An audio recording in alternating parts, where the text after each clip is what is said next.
Welcome to CJ TV. నేను మీ కవిత చంద్రధన. ప్రముఖ numerologist Vivek చంద్ర మన ముందు ఉన్నారు. మాట్లాడదాం తనతో ఒకసారి. నమస్తే అండి. నమస్తే అండి. సిగ్నేచర్కి మన ఫ్యూచర్కి సంబంధం ఉందా అండి? మనిషి జీవితం మీద ప్రభావితం ఎలా చూపుతుంది? ఖచ్చితంగా అండి, ఇది ఒక మంచి టాపిక్. ఎందుకంటే చాలా మంది న్యూమరాలజిస్టులు టచ్ చేయని టాపిక్.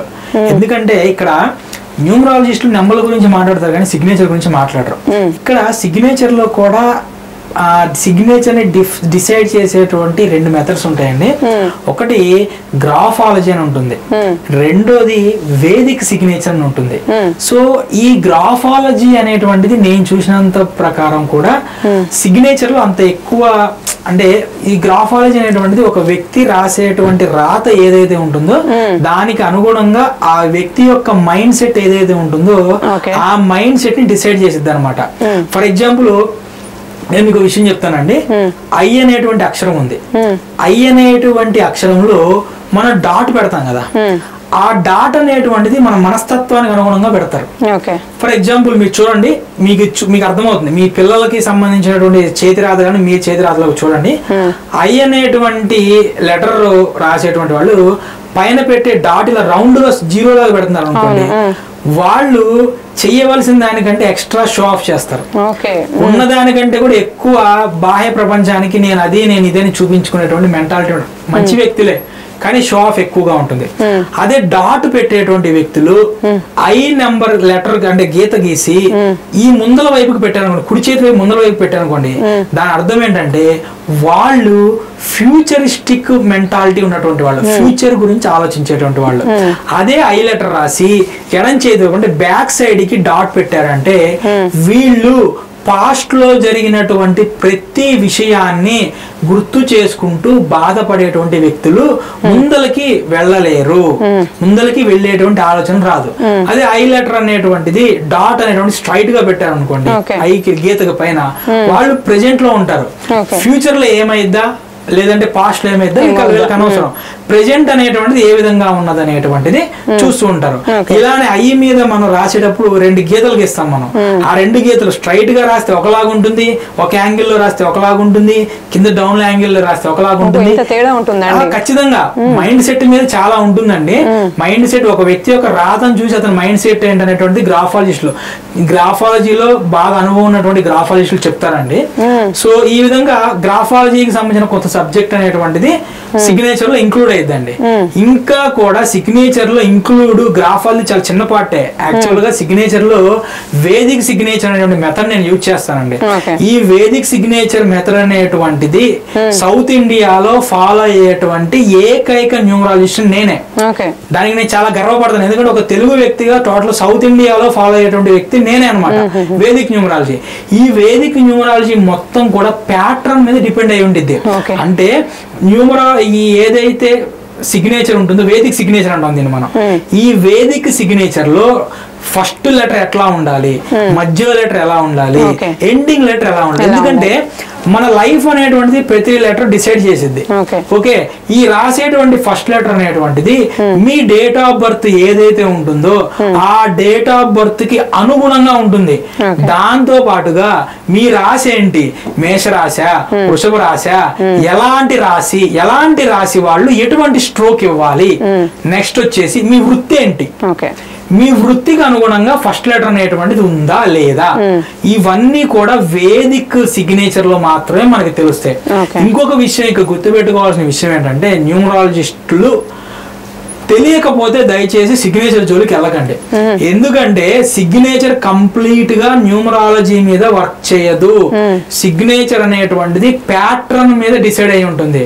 ఫర్ ఎగ్జాంపుల్ నేను ఒక న్యూమరాలజిస్ట్ దగ్గరికి వెళ్ళాను. నేను వివేక్ చంద్ర అనేటువంటి పేరులో సి అనేటువంటిది ఒకటి ఎక్స్ట్రా యాడ్ చేశాడు అనుకుందాం, లేదంటే ఐ అనేటువంటిది ఒక ఎక్స్ట్రా యాడ్ చేశాడు అనుకుంటాం.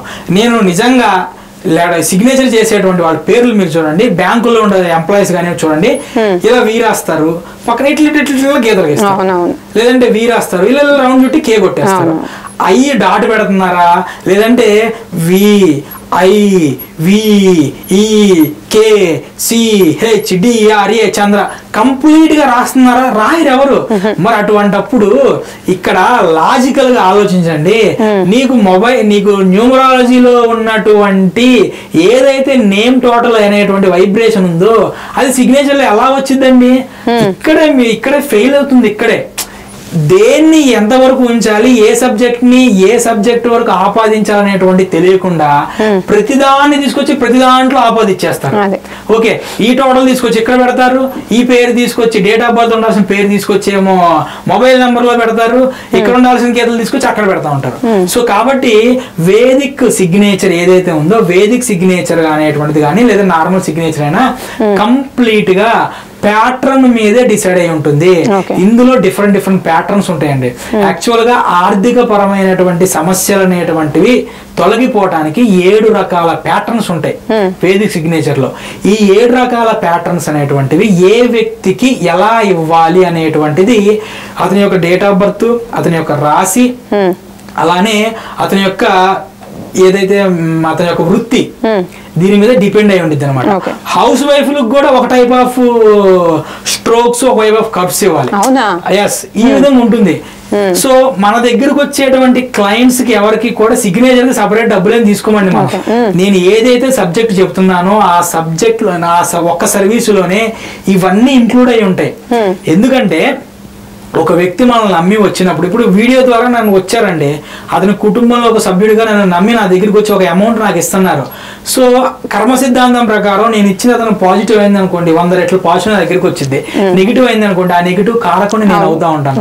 కాబట్టి దీన్ని దృష్టిలో పెట్టుకొని సిగ్నేచర్ అనేటువంటిది తెలియకపోతే దయచేసి దాని జోలికి వెళ్ళొద్దండి.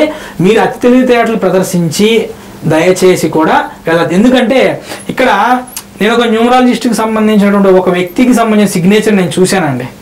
సో ఎలా ఉండిద్ది అంటే ఇలా ఇలా కరువులు తిప్పుకుంటూ వెళ్తారు. గుర్తుపెట్టుకోండి, ఇది ఖచ్చితంగా లైఫ్ లో వెళ్లే కొద్దీ కూడా మీకు సంబంధించినటువంటి డబ్బు అనేటువంటిది కోల్పోవడం కానివ్వండి, మీకు సంబంధించినటువంటి ఏదైతే సర్వీస్ సెక్టార్ ఉందో ఆ సర్వీస్ సెక్టర్ లో ఖచ్చితంగా కూడా ఇబ్బందులు పాలయ్యేటువంటి అవకాశం ఉంటుంది.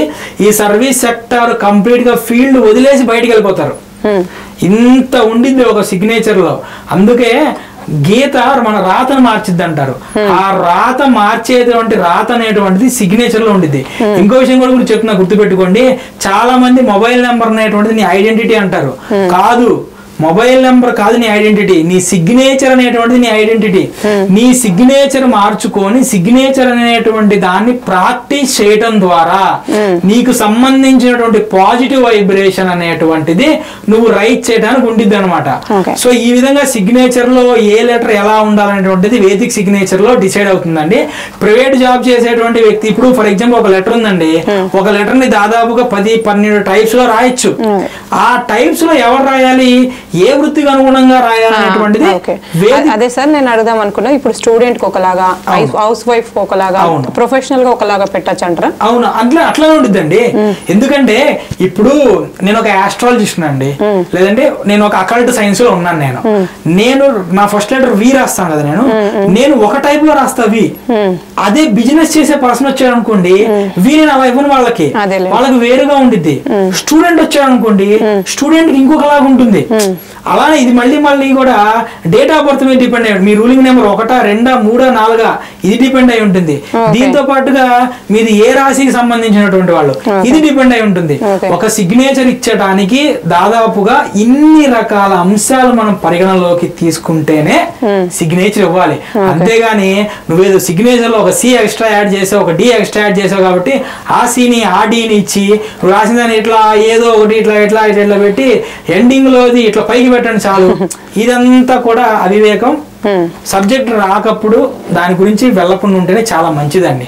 అనవసరంగా ఎదుటి వాళ్ళు మీరు డబ్బులు ఇచ్చి మీకు సంబంధించిన ప్రాబ్లమ్స్ మీరు కొని తెచ్చుకుంటున్నట్టు అయింది అనమాట. అదండి. Thank you sir. Thank you అండి.